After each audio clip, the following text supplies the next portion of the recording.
में हम लोगों ने कुछ इंटरवर्टिब्रल डिस्क का स्ट्रक्चर और एनाटमी देखी, हम लोगों ने अपनी स्पाइन की। अब हम थोड़ी सी डिटेल में अपने लिगामेंट्स के ऊपर आते हैं जो कि स्पाइन के अंदर होते हैं।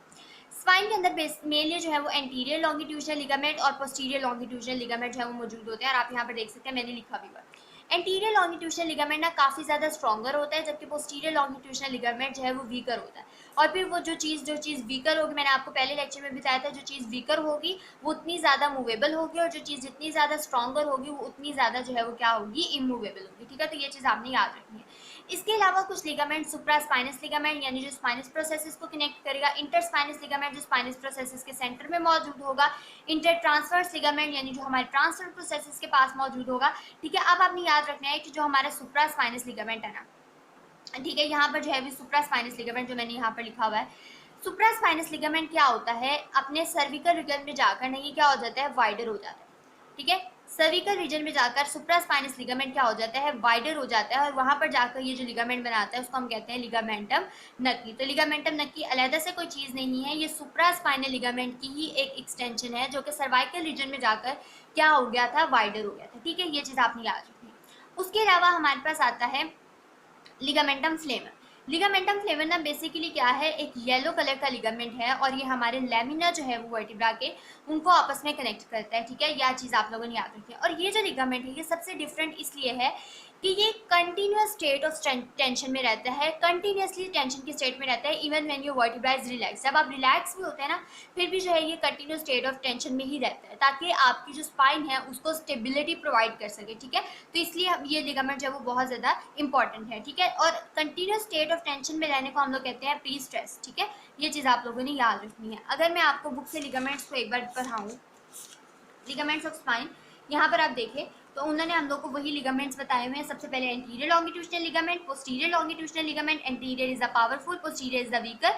फिर उसने कहा कि जो हमारे सर्वाइकल रीजन में जाकर जो सुप्रास्पाइनस लिगामेंट है, ये कहाँ भी ये देख सकते हैं आप, ये लिगामेंटम नक्की है, यहाँ पर जाकर वाइडर हो गया है, तो ये इसको हम लोगों ने कह दिया दिस इज द लिगामेंटम नक्की। ठीक है, उसके अलावा हमारे पास इंटर ट्रांसवर्स लिगामेंट है, इंटरस्पाइनस लिगामेंट है, ये चीज़ हम लोगों ने पढ़ी। और लिगामेंटम फ्लेमम के बारे में जो मैंने आपको बता दिया कि ये लैमिना ऑफ एडजेसेंट वर्टिब्रा को कनेक्ट करता है, और इसकी डिस्टिंग्विश क्या है, एक तो इसकी इलास्टिसिटी ज़्यादा होती है, और दूसरी इसकी प्रॉपर्टी क्या है, ये कंटिन्यूस स्टेट ऑफ टेंशन में रहता है, कांस्टेंट कंप्रेशन जो है वो कंटिन्यूस स्टेट ऑफ टेंशन में रहता है। ये देख सकते हैं आप, स्पाइन के related the tension in the resting ligament, तो उसको हम कहते हैं this is the pre stress. ठीक है, तो ये बहुत ही आसान है अंडरस्टैंड करना।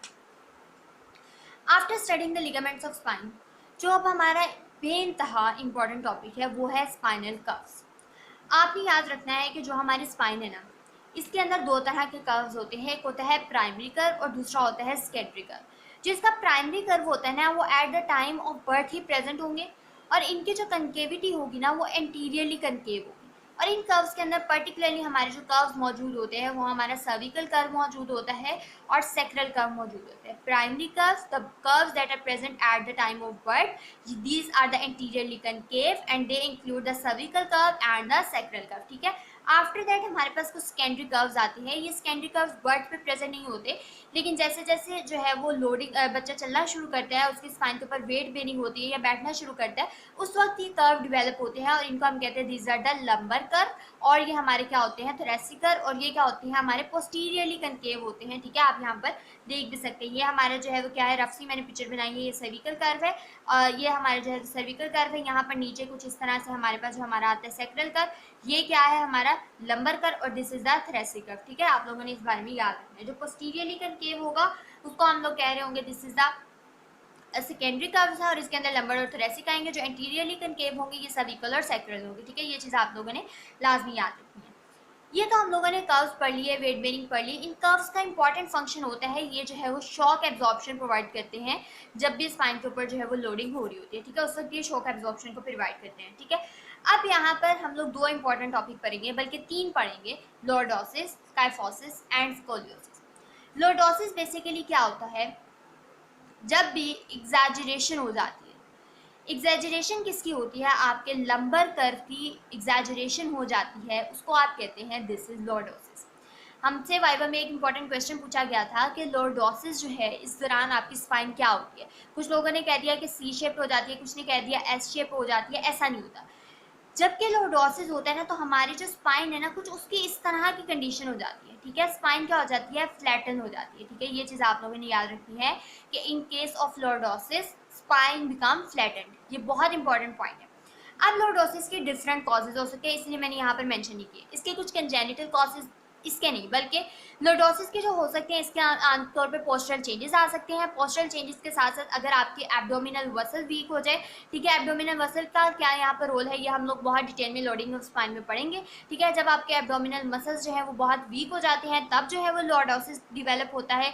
इसके अलावा जो है वो different other condition, poor nutrition, poor postural habits, उसके साथ साथ जो है वो ओबेसिटी एक बहुत बड़ा कोज है जो कि इसको कॉज करता है। और ओबेसिटी हमें पता है डायबिटीज़ के, ओबेसिटी से सेकेंडरी क्या हो जाती है, डायबिटीज़। तो ये सारी चीज़ें क्या है, कॉज है लॉर्डोसिस का। और लॉर्डोसिस को ठीक करने का यही तरीका है कि आप एक्सरसाइज करें, पोस्चरल हैबिट्स इंप्रूव करें, और पोस्चरल हैबिट्स के साथ जो है वो आप क्या करें, जो है वो अगर ये सबसे भी ठीक नहीं होता then you can go to surgery. ठीक है, उसके बाद हमारे पास आता है काइफोसिस।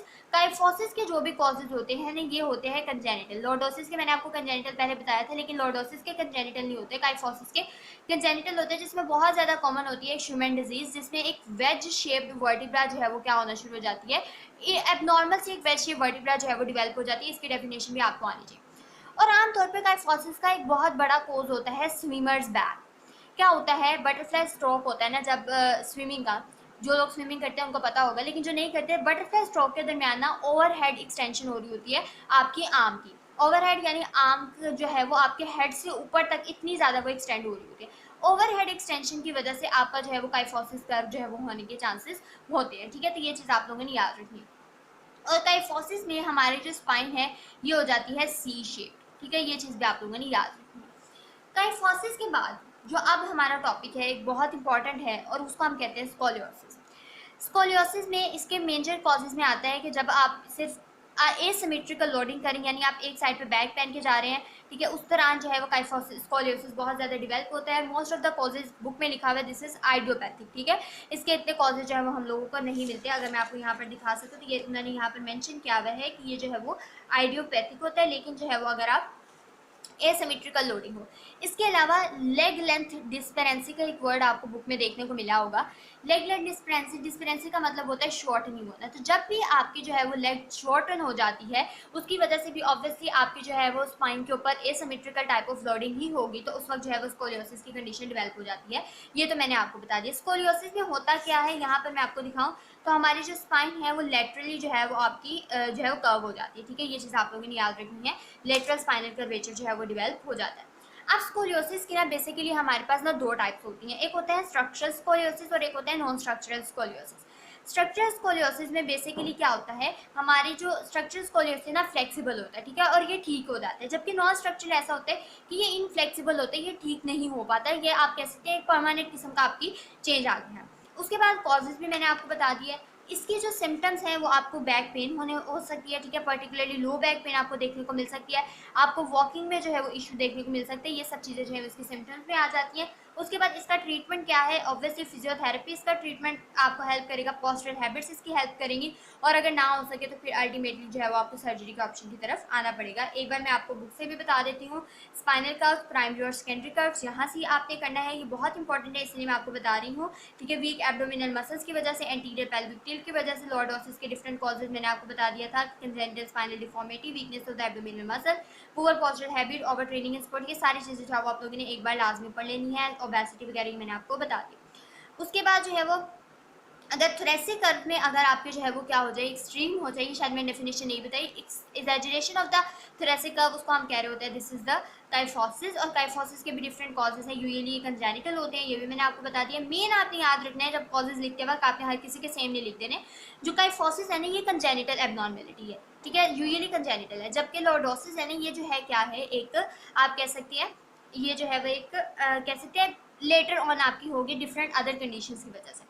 ठीक है, शूमैन डिजीज मैंने आपको बता दिया, स्विमर बैक, बटरफ्लाई स्ट्रोक, ये सब चीज़ें मैंने आपको बता दी। उसके बाद यहाँ पर हम आते हैं स्कोलियोसिस पे। स्ट्रक्चरल स्कोलियोसिस आप लोगों ने याद रखना है क्या होता है, और जो है वो इसके कॉजेज और ये सारी चीज़ें जो हैं वो एक्जैक्टली यहाँ पर मेंशन है, तो आप इसको जो है वो देख सकते हैं। ठीक है, तो ये अब हम लोग जो है वो कल करेंगे। अगर आपने डिटेल्ड इसकी वीडियो देखनी है तो वो मेरे चैनल पे आपको क्लिनिकल वाले प्लेलिस्ट में मिल जाएगी। Thank you so much.